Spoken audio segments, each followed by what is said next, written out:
guys, welcome back to my channel. I'm Sarah Moon, and the headphones are back because I may have lost my ear headphones, but they're not mine, so don't say anything. Anyway, it appears we're at a crossroads. The Crossroads, to be exact. We're starting the Crossroads, which is a really short supernatural series on itch.io, so let's get into it. By the way, I'm sorry if I speak loudly. When I have these on, I can't hear the volume of my voice. Just a disclaimer. Ooh, so we got some customization in this one. I got no problem with how people look at it, but I'm going to try to make her look somewhat like me, because I am the protagonist. Okay, I know that I don't have green eyes or any cool piercings, but you know what, we're just going to go with it, okay? Okay, got it. And put in my name, Sarah. Okay, well, it started, so let's make sure that it actually saves this time. Whoa. When the lawyer asked me to house sit, I didn't realize she meant to mention. I stare over the house before me, its white wood walls and gleaming arch windows shining brightly in the midday sun. Maybe things are finally starting to look up. It's about time they did. I'd shake the thought away and begin walking up the path. The wheels of my luggage catch in the gravel, but I yank it behind me and continue on, too excited to be held back. After losing my job, my apartment, and, well, pretty much everything else in my life, I figure I'm owed something nice. Like being paid to house sit in a mansion in the peaceful quiet of the countryside. It's not like I had much of a choice. It's a job I had practically fallen into my lap after all. I'd been filling out a form on a recruitment website and I had just finished my phone rang. The house is in contested ownership between two people, the lawyer had explained. Whilst the proceedings for ownership are taking place, we need someone to be in the house to oversee it and its staff. With your current situation being so uncertain, I thought you might enjoy the opportunity. Sense of change, blah blah blah, blah blah blah, blah blah blah. A change of scene will do me the world of good. I stared at the phone for a while before letting out a gentle sigh. The lawyer was right. A change of scene would do me the world of good, I reasoned. Just when I need to help sort out my life. I agreed before the lawyer had even finished explaining. It wasn't until after I put the phone down that I realized I hadn't actually hit the submit button on the recruitment form. Still, it was too late to turn back by then. I walk up to the door of the house, a glint of metal by the door frame catching my eye. I scoff and roll my eyes at the name of the house. The Crossroads. Kind of ironic considering that's exactly where I am in my life right now. I pull out the ornate iron key the lawyer sent me, turning over its weight in my hand, and then unlock the door. It clicks easily and the door swings open. No turning back now. And with a shrug on my shoulders, I head inside to begin my weeks of peace and reflection. But it's a visual novel, guys. Ain't gonna be no peace nor reflection here. A couple of hours later, I found my way to the room the lawyer said would be mine and settled myself in. It's nice and open, daylight glowing through the curtains on one wall, and a slight smell of apple potpourri lingering in the air. So far, the whole thing has been idyllic. Though the lawyer did say there would be staff. I haven't seen anyone so far, but I suppose I'll have to introduce myself at some point.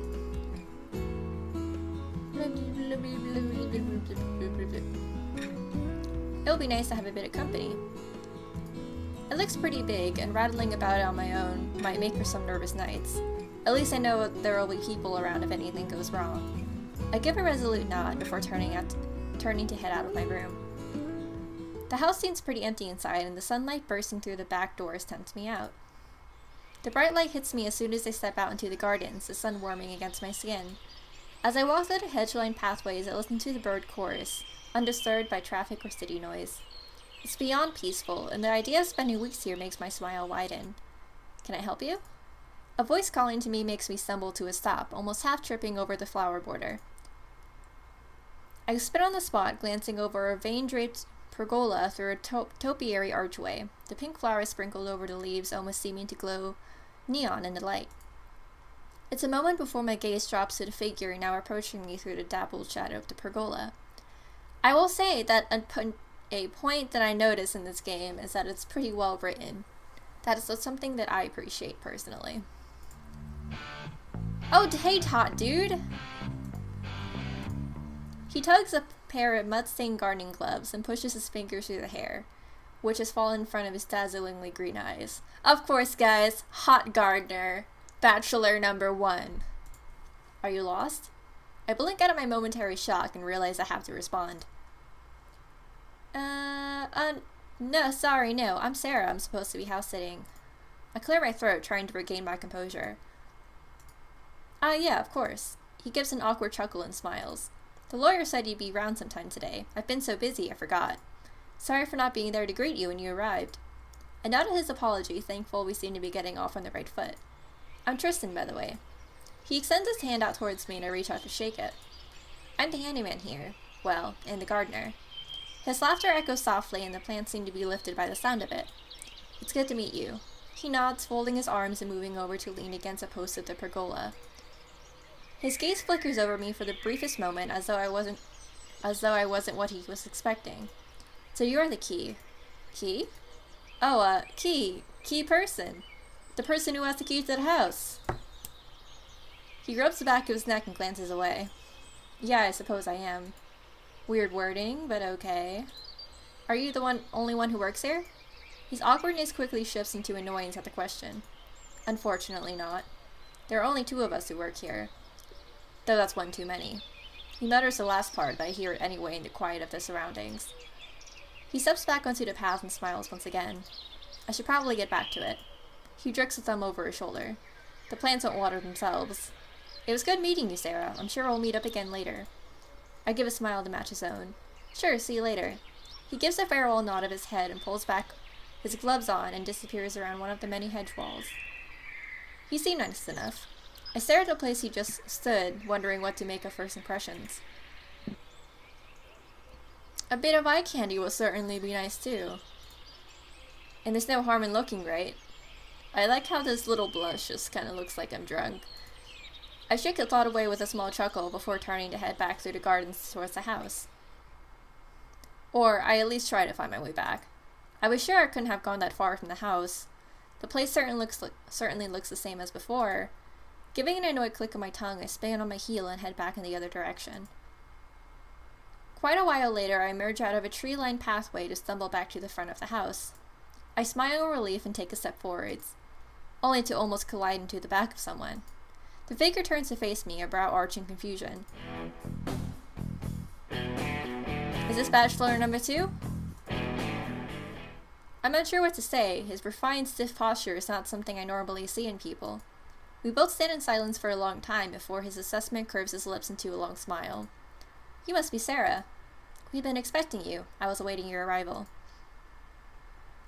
I give a half smile, feeling suddenly awkward.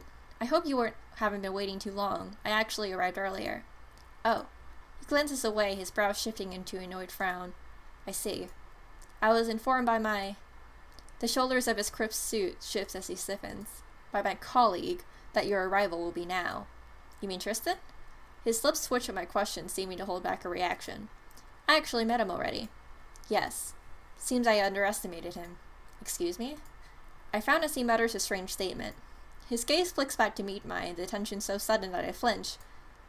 He glides a step closer, the movement elegant yet so smooth, slightly unnerving. Let's not worry about that now.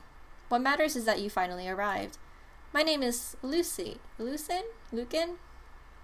I am steward of this residence.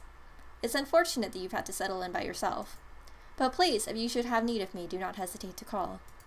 His brow quirks up. For any reason. Oh! Oh, did he just make a move?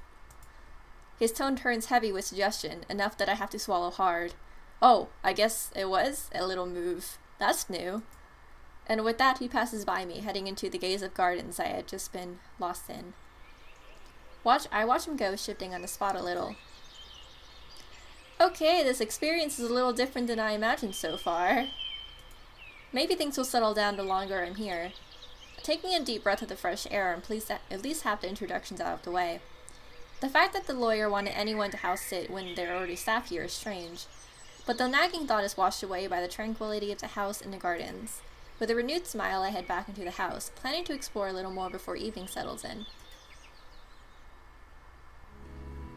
Okay guys, we're gonna stop it here. Thanks a lot for watching. If you liked this, go ahead and leave a like. And if you have any comments or questions or concerns about the game, go ahead and leave them down below. If you want more content on Otome games, other games, walkthroughs, reviews, or anime discussions, go ahead and subscribe to my channel and join the Moon Calls. I'll see you in the next one. Bye.